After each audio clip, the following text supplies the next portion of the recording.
Denver 7 On Demand is brought to you by Ferguson and BAC Appliance Center, the best in bath, kitchen, and lighting for your home. I'm Ann Trujillo with the latest from Denver 7. It's going to be another dreary and at times rainy night over Denver. But if we can get through it, Chief Meteorologist Mike Nelson says we'll be rewarded with sunshine. Mike? It's going to get really nice, but not tonight. We still have lingering rain showers, some snow showers in the mountains and foothills. By midnight, clearing skies to the west, lingering showers over southeast Colorado. By early morning, a little bit of fog will develop while it's mostly clear along and west of the Continental Divide. Those mostly clear skies are not going to last all day.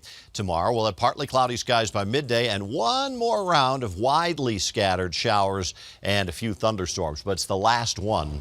After that, the weather really improves. So a few afternoon showers Thursday and 60, warming up to 67, dry on Friday, gorgeous for the weekend in the 70s. They'll hold the 70s into early next week, but another chance of showers and thunderstorms arrives Tuesday and Wednesday. Thank you, Mike. In less than a week, Denver voters will decide if the homeless should be allowed to sleep and camp in public places. The mayor told Denver 7's Lance Hernandez today that is not the answer. They woke us up at 2:45 in the morning, 3 o'clock, and told us to pack our stuff up and move. Homeless residents say they're tired of being swept from one neighborhood to another. Last month, they set up tents at 25th and Arapahoe. Neighbors called the city and asked for porta potties after noticing human waste in their alleys. We don't want to encourage people to camp in place. Mayor Michael Hancock says the city didn't provide porta potties because it would have encouraged the homeless to stay in one location. The mayor says there are an estimated 3,500 homeless people in Denver. 700 of them don't seek shelter. They come to Denver because of the services that we offer. I asked if that's just an open invitation for more homeless. I think it's part of who we are as a city. Our value system is, we see vulnerable people on our street to move in, to lean in, and to try to provide services for them. Hancock says Denver is spending $60 million this year to help provide supportive housing and direct services. But along with that compassion, he says there needs to be guardrails, like an urban camping ban. We have an urban camping ban in Denver for a reason. They're unsanitary, they're unsafe. Cities all over the country are facing the same issue. Hancock says none have found a solution. He says Initiative 300 would make things worse. If 300 passes, you very possibly will see encampments in our urban parks almost immediately, in alleys behind your homes. That was Lance Hernandez reporting. Now, other candidates running for mayor agree homelessness is the city's top issue. Lisa Calderon doesn't want to take a stance on Initiative 300, but says she understands the motives behind it. Penfield Tate is against lifting the urban camping ban, but says the city can do much more to address the issue. I support the principles behind it, which means I'm for decriminalizing homelessness. I don't think that criminalizing poor people ever works, and in fact, it pushes them into the justice system, which is far more expensive. I've heard some people in the current administration say that with the growth we've had, neglecting some communities or overlooking some problems is inevitable. I don't think it's inevitable. If you plan properly, if you see as your mission taking care of our city and the people in the city, you ought to be focusing resources where you know they're most greatly needed. And you will hear more from Tate, Calderon, and other candidates seeking to run the city this Sunday at 4 p.m. on Politics Unplugged. The University of Colorado's Board of Regents is expected to decide tomorrow if it will go ahead and name Mark Kennedy as the university's new president.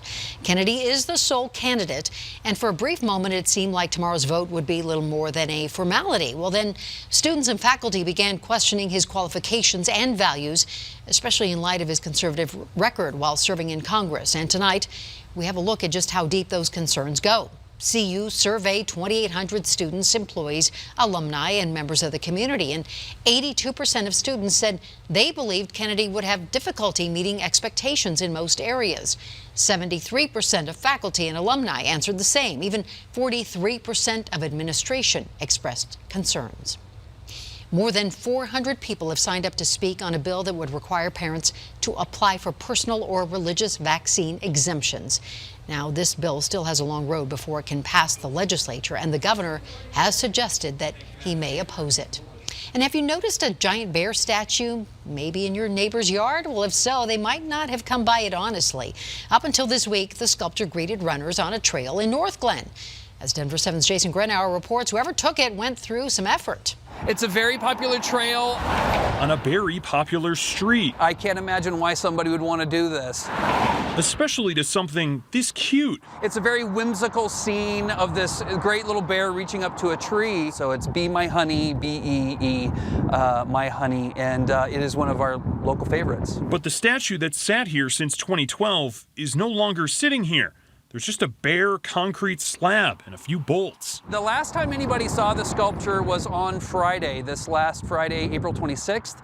We discovered it missing on Monday. It's barely comprehensible. The tree weighs, we're approximately over 800 pounds.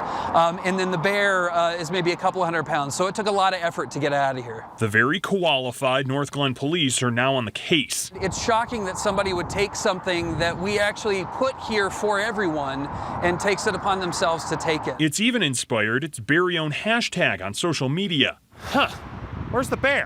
Hello, bear? Bear! Where's the bear? Where's the bear? Where's the bear? In fact, stolen sculpture tracking is turning into kind of my thing.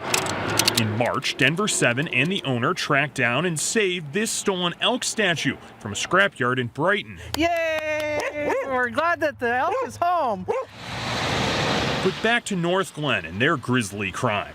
A reward is now being offered through Crime Stoppers, up to $2,000 for information. I hope it ends up someplace where we can get the sculpture back, put it back where it belongs so that everybody can enjoy it.